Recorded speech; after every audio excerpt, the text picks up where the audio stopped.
यही वजह है कि दिल्ली के पास गुरुग्राम में जैसे ही कोरोना का विस्फोट हुआ, तुरंत हरियाणा सरकार एक्टिव नजर आई। गुरुग्राम में कोरोना संक्रमण और पॉजिटिविटी रेट को देखते हुए हरियाणा के हेल्थ और होम मिनिस्टर ने इमरजेंसी मीटिंग की, अधिकारियों को सिचुएशन के हिसाब से तैयार रहने का आदेश दिया और फिर मास्क वाली गाइडलाइंस भी जारी कर दी।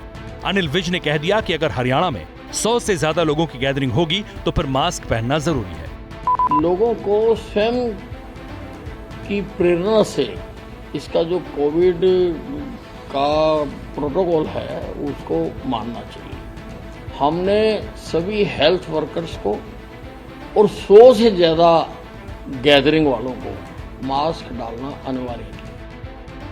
यानी उत्तर भारत में मास्क की धीरे धीरे वापसी होने लगी। अब सवाल है कि आखिर बात मास्क जरूरी करने तक पहुंची कैसे? तो इसका जवाब इन आंकड़ों में मौजूद है। पिछले 24 घंटे में देश भर में कोरोना के 3641 नए मामले सामने आए हैं।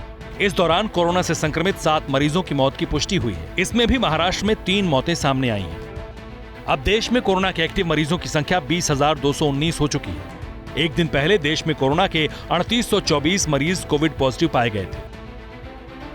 कोरोना के डेली केसेस के हिसाब से ये 6 महीने में सबसे ज्यादा संख्या थी और कोरोना के मामले एक हफ्ते से भी कम वक्त में दोगुनी तेजी से बढ़े। पिछली बार वायरस के संक्रमण का ये ट्रेंड तीसरी लहर में देखने के लिए मिला था और इस वक्त केरल और महाराष्ट्र जैसे राज्यों में ये वायरस तेजी से फैल रहा है। लेकिन चिंता दिल्ली के लोगों की भी बढ़ रही है, क्योंकि देश की राजधानी में भी अब लगातार कोरोना मरीजों की संख्या में इजाफा हो रहा है। रविवार को दिल्ली में कोरोना के 429 केस सामने आए। ध्यान देने वाली बात यह है कि हर 100 में से 16 सैंपल पॉजिटिव मिले। शायद यही वजह है कि दिल्ली के हेल्थ मिनिस्टर अब अस्पतालों की सरप्राइज विजिट कर रहे हैं। अभी फुल लोड में हम लोग 4 टन के करीब ऑक्सीजन पर डे इस्तेमाल कर रहे हैं, तो ऑक्सीजन भी बहुत है। हमारे पास 450 कोरोना के बेड्स उपलब्ध हैं, जिसमें अभी मैं गया था आईसीयू, तो वहाँ पे 14 बेड ही जो है ऑक्यूपाइड है, तो कैपेसिटी भी है।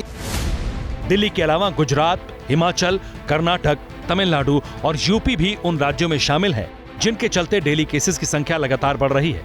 इसी तरह गोवा में भी अचानक कोरोना के नए मरीजों की संख्या में इजाफा हुआ है। हालांकि इधर जम्मू में भी कोरोना के 50 नए केस सामने आने के बाद प्रशासन की तरफ से हर हॉस्पिटल में कोरोना वार्ड तैयार करवाए जा रहे हैं। इसके साथ ही जम्मू कश्मीर एडमिनिस्ट्रेशन टेस्टिंग पर भी जोर दे रहा है। पिछले 24 घंटों में 2000 से ज्यादा लोगों की जांच की गई है।